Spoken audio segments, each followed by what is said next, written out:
A crowd gave the Cincinnati City Council Budget Committee an earful today over the city manager's latest proposal to help balance the budget. Milton Dehoney is calling for 44 police officers to be laid off. But that's not what has some people upset tonight. 9 News reporter Janelle Walton is in the newsroom with what's got a lot of residents worked up. Janelle? Carol, the residents don't like the idea that the city manager wants to close the Office of Environmental Quality. The employees there have been helping the city go green by applying for grants and helping with recycling initiatives and creating green jobs. Some are concerned if the office goes away, projects like the community garden on vacant lots will die too. James Moore sees the fruit of his labor here in the 2300 block of St. James near Windsor Street in Walnut Hills. It was a community thing. We wanted to keep the trash out of there, people cutting through it. He and some of his neighbors cleaned up the old vacant lot before the City of Cincinnati's community garden program was launched several years ago.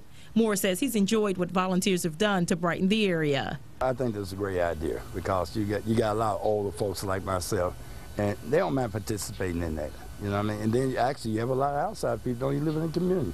Just want to get their hands dirty. It's those initiatives that made the Queen City attractive to over-the-Rhine resident Sarah Sahib until she heard the city manager wants to close the Office of Environmental Quality.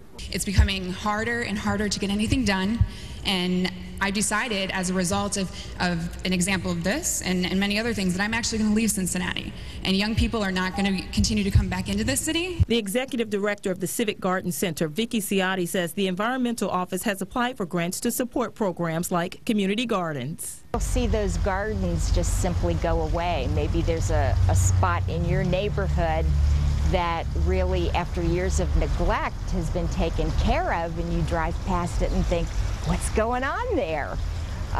It's going to go back to its former state.